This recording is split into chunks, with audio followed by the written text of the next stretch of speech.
नमस्कार. तर इंद्रायणी या मालिकेच्या शेवटच्या भागात आपण पाहणार आहोत की सर्व दिग्रजकर एकत्र गप्पा मारत बसलेले असतात आणि सगळेजण खूपच इमोशनल झालेले असतात आणि खुशसुद्धा असतात. आता नारायणी म्हणते की आजचा हा दिवस आपल्या सगळ्यांसाठी उत्सवाचा दिवस आहे.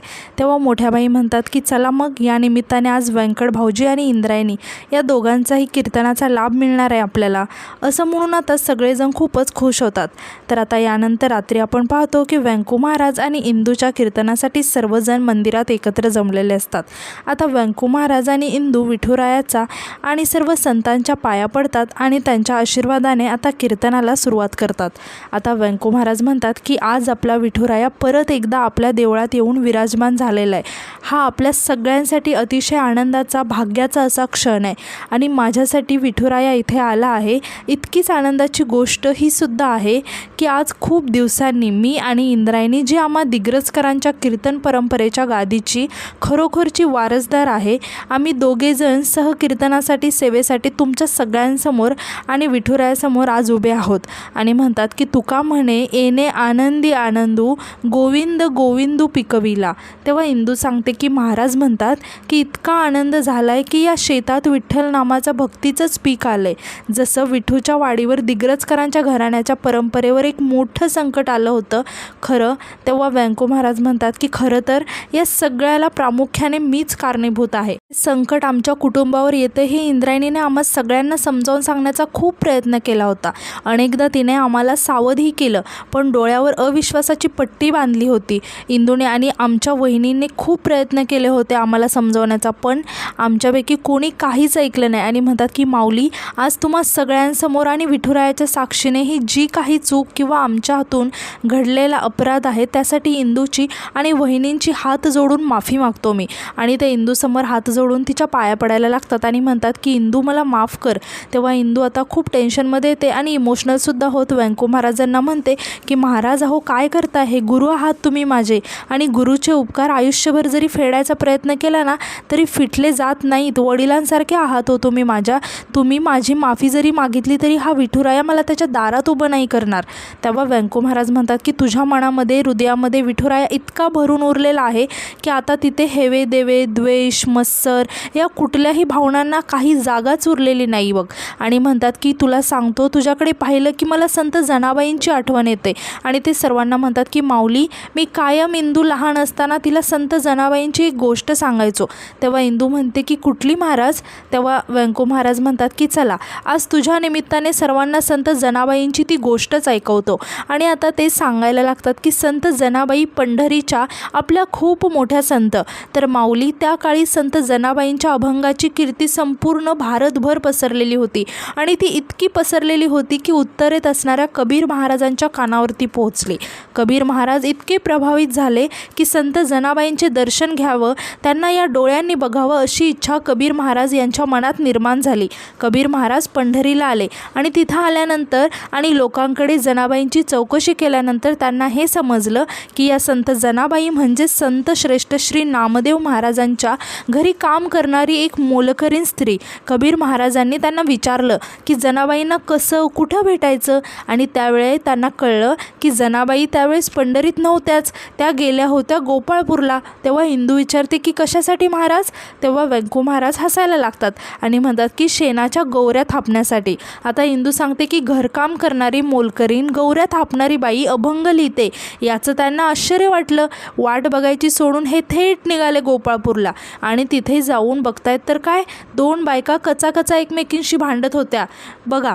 तर व्यंकू महाराज म्हणतात की दोन बायका एकमेकींशी भांडत होत्या, तर त्या कशावरून, तर त्या दोघींनी थापलेल्या शेणाच्या गौऱ्यावरून. त्यातली एक बाई दुसऱ्या बाईला म्हणाली, काय गं, मी थापलेल्या शेणाच्या गौऱ्या तू का चोरल्यास. तेव्हा इंदू पुढे म्हणते की आणि त्यातली दुसरी बाई म्हणाली की ए बाई, मी कशाला तुझ्या गौऱ्या चोरू, मी माझ्या गौऱ्या थापल्यात आणि त्याच मी माझ्या घरी घेऊन चालले. आता व्यंकू महाराज सांगतात की कबीर महाराज या दोघींची भांडणं ऐकत होते. ते त्यांना म्हणाले की ऐका ना, म्हणजे तुमचं भांडण चालू द्या, पण मला एक आपलं विचारायचं होतं, तुम्ही जनाबाईंना ओळखता का हो? तेव्हा त्यातली एक बाई म्हणते की काय नाव म्हणाला? जनाबाई, तुमची पण कोणीतरी गोष्ट तिने चोरलेली दिसते, तुमची कोणती तरी गोष्ट. आणि ती म्हणते की अहो ही काय, हीच ती जनी चोरटी, माझ्या गौऱ्या चोरल्या हिने, वर मलाच भांडते ही.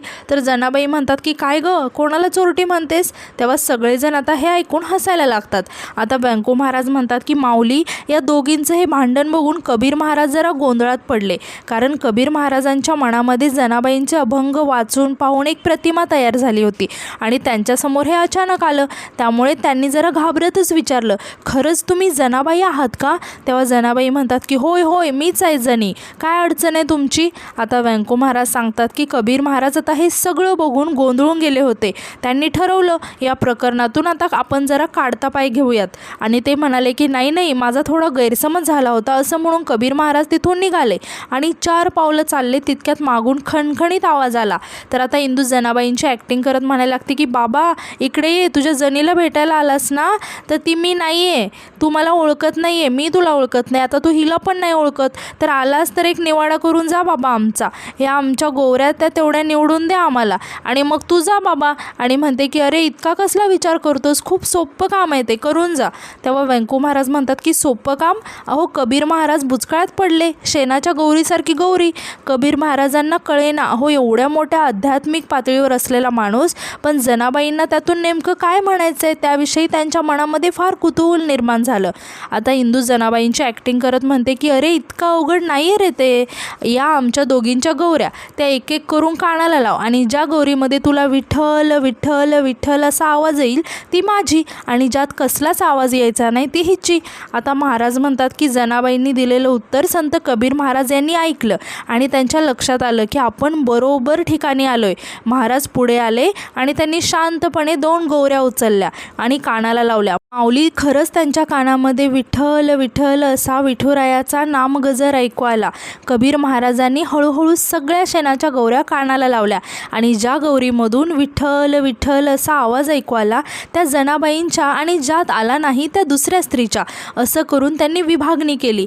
कबीरांच्या लक्षात आलं की आपण एका महान संतांच्या आणि कवयित्रीसमोर उभे आहोत.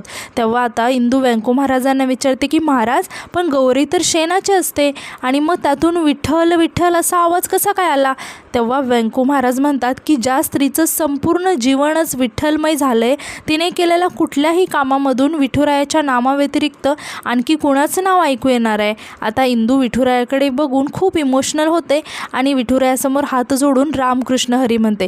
आता व्यंको महाराज म्हणतात की म्हणून मी म्हणलं की इंदूकडे पाहिलं की मला संत जनाबाईंची आठवण येते. माऊली, आपल्या इंदूचं जीवनसुद्धा विठुरायाच्या साधनेने, विठुरायाच्या नामस्मरणाने पूर्ण भरून गेलेलं आहे. जसं संत कबीरांना जनाबाईंनी केलेल्या शेणाच्या गौरीतसुद्धा विठुरायाचं अस्तित्व जाणवतं, तसंच इंदू करत असलेल्या कुठल्याही कामात देखील आपल्या विठुरायाच्या अस्तित्वाची प्रचिती ही नक्कीच जाणवते. आता इंदू व्यंको महाराजांना हात जोडून म्हणते की महाराज, तुमच्यासारखे गुरु लाभले की मी सगळेच विठ्ठल नामात रंगून जातो बघा.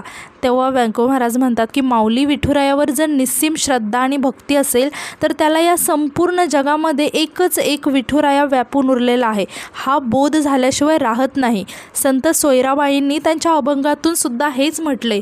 असं म्हणून व्यंको महाराज आता अभंग गायला लागतात. आता व्यंको महाराज आणि इंदू दोघंही खूप छान असा अभंग गात असतात. तर आता तिथे श्रीकला सर्वांसोबत तोंडावरती ती शाल पांघरून बसलेली असते आणि ती खूपच रागात इंदूकडे बघत असते आणि ती हळूच तिच्याकडे लपवलेला चाकू बाहेर काढते आणि धावतच इंदूजवळ जाते आणि मोठ्याने ओरडत तो चाकू तिच्यावरती उगारते. आता हे बघताच सर्वजण घाबरून उठून उभे राहतात आणि सर्वांच्या चेहऱ्यावरचा रंग उडतो. आता श्रीकलाने इंदूवरती चाकू उगारलेला असतो, मात्र तिला तो चाकू इंदूला काही मारता येत नाही आणि तिचा हात तिथेच अडकलेला असतो. ती तिचा हात खाली घ्यायचा खूप प्रयत्न करते, मात्र श्रीकलेचा हात काही खाली येत नाही आणि तिचा हातातून चाकू खाली पडतो. तिचे हातपाय वाकडे होतात आणि ती तिथेच खाली कोसळते. आता मोठ्या बाई रागात श्रीकलावरती ओढत म्हणतात की माझ्या सुनेच्या जीवावर उठतेस, तुला तर आता. असं म्हणून मोठ्याबाई श्रीकलाला मारणार तितक्यात इंदू मोठ्याबाईंना थांबवते आणि म्हणते की थांबा. तेव्हा सगळेजण इंदूकडे बघायला लागतात. आता इंदू म्हणते की कुणी काही करायचं नाही, कारण हिचा न्याय स्वतः विठुरायानेच केला आहे. आता हिला हॉस्पिटलमध्ये नेण्याची आणि नंतर पोलिसात देण्याची गरज आहे. आता इंदू सर्व सर्व बायकांना श्रीकलाला उचलायला सांगते तेव्हा आता तिथल्या काही बायका येतात आणि श्रीकलाला उचलायला लागतात. आता श्रीकलाचं पूर्ण तोंड वाकडं झालेलं असतं आणि तिचे हातपायसुद्धा वाकडे झालेले असतात. आता काही बायका उचलून तिला तिथून घेऊन जातात. आता सर्वजण विठुरायासमोर हात जोडतात आणि सगळेजण खूपच इमोशनल होतात. आता व्यंकू महाराज विठुरायाला म्हणतात की विठुरायाच्या कृपेने इंदूच्या जीवावरचं संकट पुन्हा एकदा टळलं. आपला विठुराया कायम इंदूच्या पाठीशी उभा राहणार आहे याची प्रचिती परत एकदा आपल्या सगळ्यांना आली असं म्हणून सगळेजण आता रामकृष्ण हरी म्हणतात.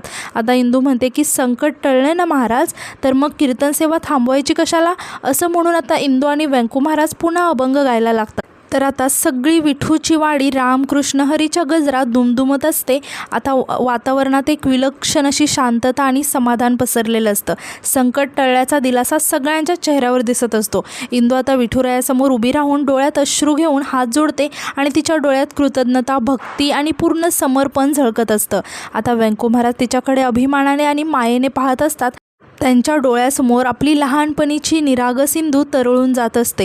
क्षणभर त्यांना ती छोटी इंदूच दिसते, भक्तीत रमलेली, विठुरायाच्या नामात हरवलेली. त्यांच्या डोळ्यातून नकळत अश्रू ओघळायला लागतात. तो अश्रू असतो समाधानाचा, त्यांच्या संस्काराचं फळ आज त्यांच्या समोर उभा आहे याचा. दरम्यान आता सगळेच भक्त विठ्ठल नामात तल्लीन झालेले असतात आणि त्या नामगजरात प्रत्येकाचं मन शुद्ध होतं, हलकं होतं. संकट, मत्सर, राग सगळं काही त्या नामस्मरणात विरघळून जातं. आता इंदू विठुरायाच्या चरणांवर मस्तक टेकवते आणि म्हणते की विठुराया, तू असलास की मला कुठल्याही संकटाची भीती वाटत नाही. आता त्या क्षणी कॅमेरा विठुरायाच्या शांत प्रसन्न मुखाकडे वळतो, जणू तोही आपल्या लेकरावर कृपादृष्टी ठेवू नये. आणि अशा त्या भक्ती, श्रद्धा आणि समर्पणाच्या भावनेत इंद्रायणी मालिकेचा शेवट होतो. आणि त्यातून एक संदेश मिळतो की जिथे निस्सीम श्रद्धा असते तिथे विठुरायाची कृपा नक्कीच साथ देते. तर तुम्ही इंद्रायणी मालिकेला किती मिस कराल हे कमेंटमध्ये नक्की सांगा.